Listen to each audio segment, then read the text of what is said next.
रात के सन्नाटे में जयपुर ट्रैक रेलवे क्रॉसिंग पर सोहम को नाइट गेट कीपर की नौकरी मिली थी। सोहम पिछले 2 हफ्तों से नौकरी की तलाश कर रहा था, पर उसे कहीं भी नौकरी नहीं मिल रही थी। एक दिन सोहम को अपने घर पर एक लेटर मिला जिसमें लिखा था कि उसे नाइट गेट कीपर की ड्यूटी मिली है। नौकरी ना मिलने पर सोहम को मजबूरी में इस नौकरी को करना पड़ता है ताकि उसके घर में कुछ पैसे आए, ताकि उन पैसों से घर के खर्चे निकाले जा सके और माँ की दवाई लाई जा सके। आज ड्यूटी पर सोहम का पहला दिन था। नौकरी मिलने पर सोहम को खुशी भी थी और नहीं भी। खुशी इस बात की थी क्योंकि उसे बेरोजगार नहीं घूमना पड़ेगा, पर परेशानी की ये बात थी कि उसे ये ड्यूटी रात के समय करनी पड़ेगी। लेकिन किया भी क्या जा सकता। इतना बोलकर सोहम ने गहरी सांस लेकर अपनी ड्यूटी पूरी करने लगा। उसे बस कैबिन में बैठकर गेट को खोलना था और बंद करना था। सौरभ पूरे समय कैबिन में बैठा हुआ था। कैबिन में बैठे बैठे काफ़ी समय बीत गया था। लंबे समय तक बैठने के बाद सौरभ की आंख लग जाती है।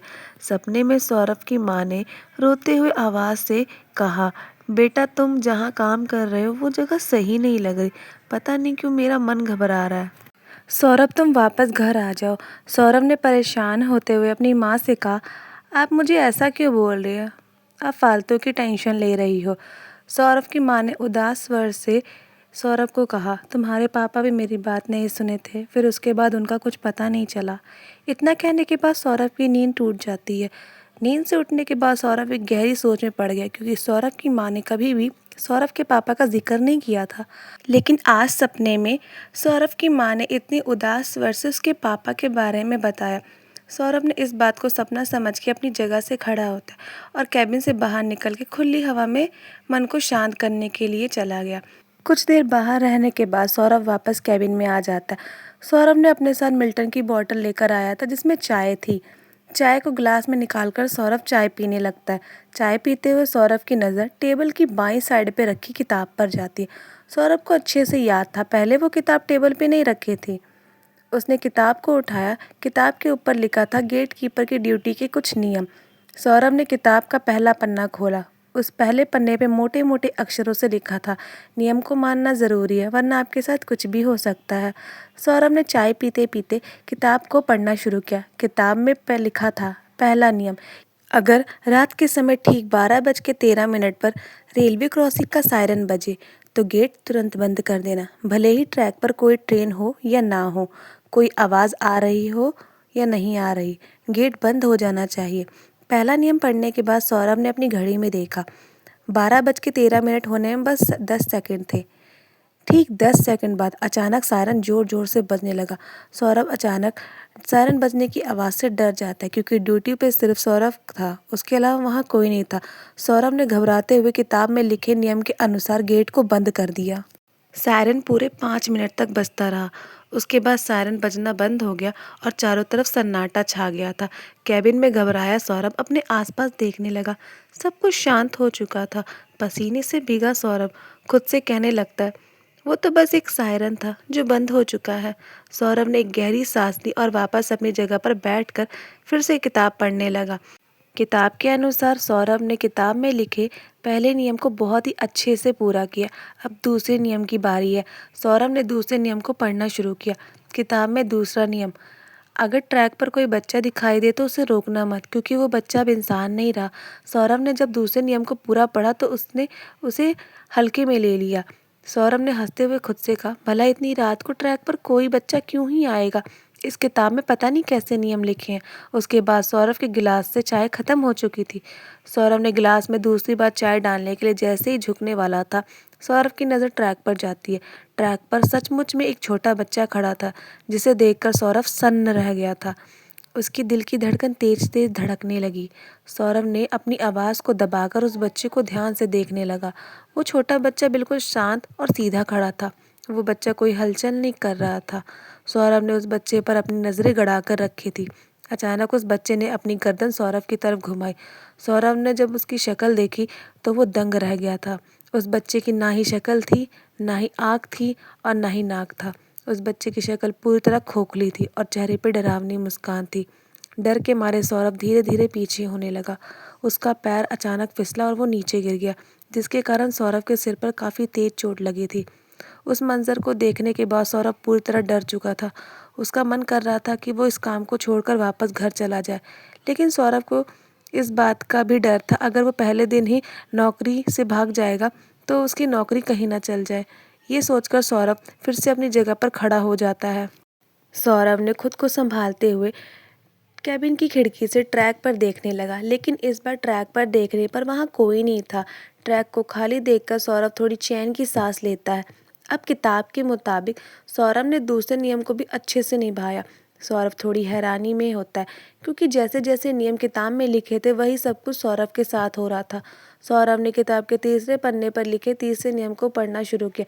तीसरा नियम लिखा था, अगर आपको कोई ट्रेन दिखाई दे जिसमें से एक आदमी उतरेगा और आपके पास आके सवाल करेगा, तो जल्दी से कैबिन के दरवाजे को लॉक कर देना और कुछ भी हो जाए दरवाज़ा मत खोलना।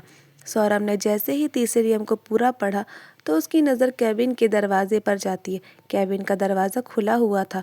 उसने बिना देरी किए दरवाजे को बंद कर दिया और अपनी जगह पर आकर बैठ गया और कैबिन की खिड़की से देखने लगा। जैसा कि किताब में लिखा था, ट्रेन की आने की आवाज़ आती है, लेकिन हैरानी की बात यह थी कि ट्रेन के अंदर इंसान के बजाय इंसानी रूहें बैठी थी, जिन्होंने काले रंग का लिबादा पहना हुआ था। ट्रेन के अंदर का मंजर देख के सौरभ के पैरों तले ज़मीन खिसक जाती है और वह ऊपर वाले को धन्यवाद कर रहा था कि समय रहते उसने दरवाज़ा बंद कर दिया। ट्रेन ट्रैक पर थोड़ी कुछ देर के लिए रुकती है। उस ट्रेन से एक आदमी निकला, जिसका चेहरा अंधेरे में साफ दिखाई नहीं दे रहा था। वो आदमी कैबिन के पास आकर खिड़की पर खटखटाता है। सौरभ ने जब खिड़की से उस आदमी को देखने की कोशिश की तो सौरभ के होश उड़ चुके थे, क्योंकि वो आदमी कोई और नहीं उसके पिता थे। वो अचानक से गायब हो गए थे। सौरभ ने जब अपने पिता को देखा तो उसकी आंखों से आंसू आ गए थे। सौरभ अपने पिता से काफ़ी सारी बातें करने चाहता था, लेकिन उसके पिता के चेहरे पे कोई हाव भाव नहीं थे। उनकी आंखें स्थिर थी। उन्होंने जाने से पहले सौरभ के लिए खिड़की पे संदेश लिखा था कि अपनी माँ का ध्यान रखना बेटा, मुझे माफ़ कर दो। उसके बाद सौरभ के पिता वहाँ से चले जाते हैं। सौरभ अपने पिता को रोकना चाहता था। उसने कैबिन के दरवाजे को खोलना चाहा, लेकिन उससे दरवाजे का लॉक खुल नहीं रहा था। सौरभ हड़बड़ाहट में दरवाजे को पीटने लगा और चिल्ला चिल्ला कर अपने पिता को रोकने की कोशिश करता है, लेकिन उसके पिता ट्रेन में जाकर बैठ चुके थे। काफ़ी कोशिश करने पर आखिरकार दरवाज़ा खुल गया और सौरभ तुरंत कैबिन से बाहर निकलकर अपने पिता को आवाज़ लगाने लगा, लेकिन तब तक काफ़ी देरी हो चुकी थी। ट्रेन वहाँ से गायब हो गई थी। सौरभ अपने पिता को रोक नहीं पाया, जिसके कारण उसका गला भर आया था। वो पिता को रोककर काफ़ी सारी बातें पूछना चाहता था, लेकिन सौरभ को वो मौका भी नहीं मिल पाया। अचानक सौरभ को सांस लेने में दिक्कत होने लगी और वो बेहोश होकर ज़मीन पर गिर गया। जब सौरभ की आँख खुली तब तक सुबह हो चुकी थी। सौरभ ने खुद को चारपाई पे पाया। वो छोटा सा कमरा था। सौरभ के सामने एक आदमी खड़ा हो जाता है, जिसने अपना नाम विनोद बताया। विनोद ने बड़े ही प्यार से सौरभ से कहा, अब तुम्हारी तबीयत कैसी है और तुम वहाँ रेलवे क्रॉसिंग पर क्या कर रहे थे? सौरभ ने धीमी आवाज़ से विनोद को कहा, अब मैं ठीक हूँ, वहाँ मैं अपनी नाइट ड्यूटी करने गया था। पिछली रात मेरा पहला दिन था। विनोद ने हंसते हुए कहा, मजाक क्यों कर रहे हो? वो रेलवे क्रॉसिंग 10 साल पहले ही बंद हो चुका था। वहाँ कोई आता जाता नहीं है। सौरभ ने उलझन से विनोद से कहा, लेकिन पिछली रात मैं अपनी ड्यूटी कर रहा था और वहाँ पे बैठ के वहाँ के नियम पढ़ रहा था।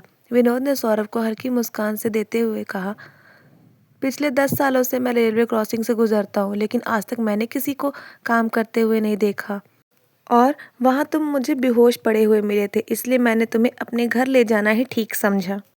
विनोद ने सौरभ की आंखों में देखते हुए कहा, वो रेलवे क्रॉसिंग एक श्रापित जगह है।